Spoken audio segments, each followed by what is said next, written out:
د تجارانو سره پوره همکاري دا د افغانستان د اسلامي امارت دنده ده. د افغانستان کې چې کوم تجار اوسېږي د هغه عزت، حیثیت، مال او سر باید محفوظ وي. دا زموږ ذمهداري ده.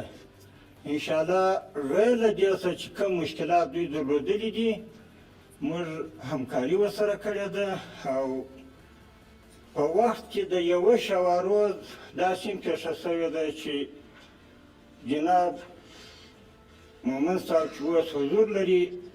یو موضوع یې راڅخه یاده کړې ده، هغه په یوه شوه روز کې حل شوې هم ده. دا یو مثال وایم، نورې به هم انشاءالله دغسې پېښ شوي. نو موږ د زراعت د وزارت تر شا ولاړ یو، امارت ټوله مشران انشاءالله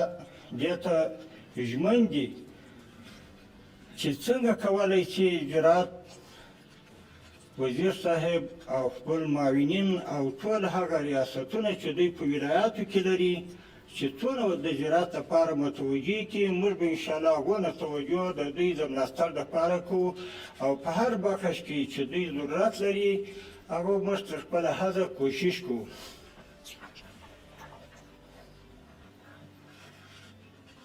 افغانستان ما تاسو ته وویله چې داسې یو هیواد دی چې له هر څه څخه ډک دی. د الله څخه راځي یو داسې مستغني ملک چې څونه معدنیات پکښې کې دي، هر څه پکښې کې دي، که د اوبو په لحاظ راواخلې، که د معدنیاتو، نفتو، ګازو، هر څه. یعنې یو وخت کې موږ یو بل پروګرام حاجي ملا مهدي اخوند محترم دایر کړی و، بیا موږ ورغلو دوی په یو زیرخانه کې یوازې د ډبرو هغه نمونې موږ ته راوښولې، 114 قسمه ډبره وه چې دونه یو قیمتي ډبره وه چې دوی به لاس وړی چې دغه ډبره ټن تقریبا 50-60 لکه، بعضې داسې ډبرې پکښې کې وې چې کیلو یې $50,000 قیمت و، کیلو یې. نو د دې ټن به په څو کېږي؟ نو د الله سره دوی دغسې ملک لرو. دا څه غواړي اوس؟ موږ ته څه غواړي؟ دا موږ تاسې اتفاق و اتحاد او یو موټی کېده او یو د بله سره همکاري کېدل غواړي. که زراعت وزارت په خپلو کارونو کې مشکل ولري باید غږ وکړي چې زموږ په وسه کېږي موږ به کوو، که موږ نه کېده خپل مشر ته به وایي، که هغه نه کېده بیخي به شیخ صاحب محترم ته دا خبره رسوو. ځکه موږ د دې ملت لپاره یو کال تېر شو، تر اوسه موږ داسې څه نه دي کړي چې هغه په دې قانع شي. ملت په دې نه دی قانع، دا به سر سره خلاصوو. موږ تر اوسه داسې خدمت ورته کړی نه دی، ما چې مو یو تورنمونه کار ورته کړی دی. باید موږ داسې څه ورته وکړو چې موږ د دنیا څخه داسې مستغني واوسېږو چې دغه لاس بیا ورته وننسو چې ولا په ما کې فقر و مسکنت و غربت ته یو څه راکړه. موږ الحمدلله په خپل ملک کې هر څه لرو. باید په خپل ملک کې خودکفا ځان جوړ کړو، افغانستان ټوله خودکفا کړو. د کار خلک ښه قدرونه لرو په هر بخش کې، که زراعت دی، که معدنیات دي. دا ما خبره درته وکړه چې د معدنیاتو په دغه کې پر ټولو تجارو وروڼو باندې غږ کوو، ځکه د ملک کامیابي په دې سره راتللی شي چې اوبه لرو، بندونه ورته جوړ کړو، چې لارې مو خرابې لارې ورته جوړې کړو. که لږې پیسې په خزانه کې نه لرو، په بانک کې نه لرو، معدنیات لرو او معدنیات د دې لارې دپاره ورکوو.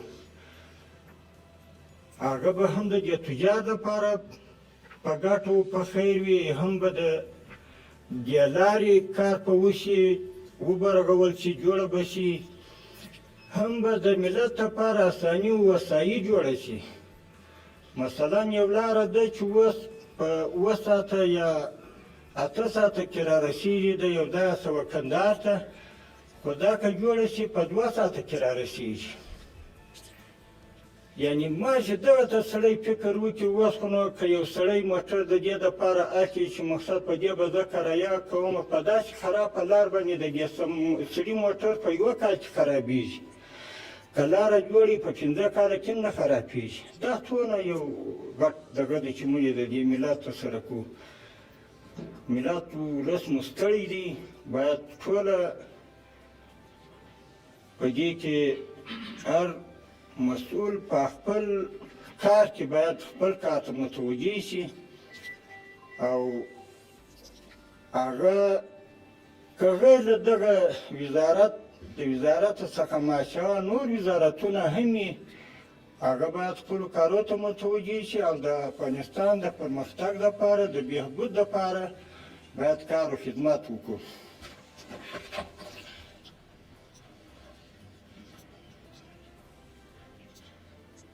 خو چیرې اداره د افغانانو په نامه د میلیاردونو ډالرو په اخیستلو سره د پراخ فساد له امله دومره هم ونه کړل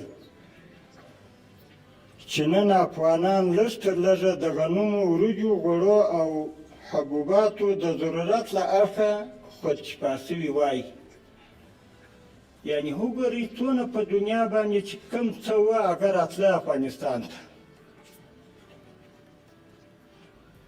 45 ملکونه خو هغه خلک وو چې خپل هر څه یې دلته استعمالول پیسې هر څه نور راتلل خو دلته په هغه اداره کې یو داسې وه لکه یو دریاب ته چې ور وردی چې هېڅ نه پکې معلومېدل زموږ دا برق اوس زموږ د نورو ملکو څخه د 4 ملکو څخه موږ اوس دې ځای ته راغلی دی په هغه وخت کې یعنی دا خلک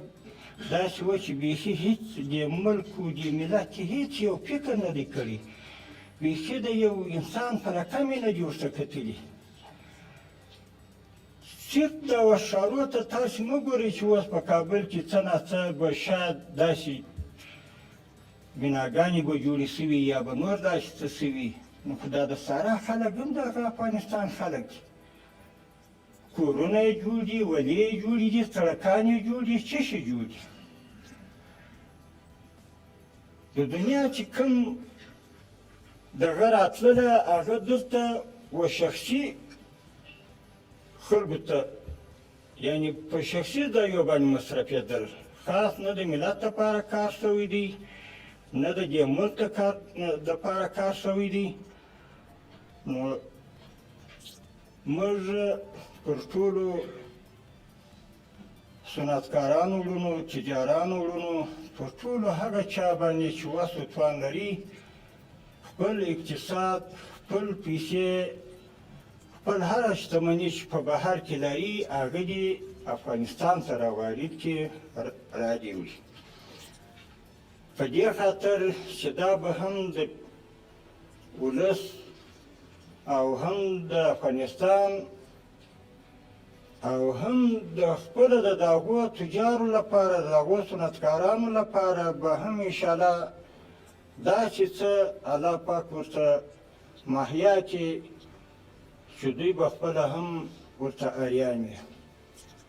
ځکه دا نه وایي چې یوازې ته ماشي افغانستان دپاره څه راوړه دا دلته خپل پانګونه او سرمایه ګذاري کوه نه خپله پیدا هم تا ته رسېږي داسې هېڅکله نشي کېدلی چې ته دې څه کوې او تا ته دې څه پیدا نه رسېږي نو غرض مطلب مې دا دی چې څومره موږ تاسې وس توان لرو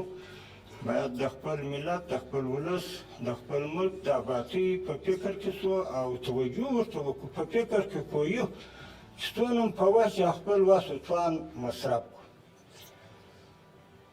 نور خبره نه اوږدومه ځکه نور ملګري و مشران وزیران صاحبان هم ناست دي شاید هغه په خپل نوبت خپله خبره وکړي وما علینا الا البلاغ المبین السلام عليكم ورحمة الله وبركاته.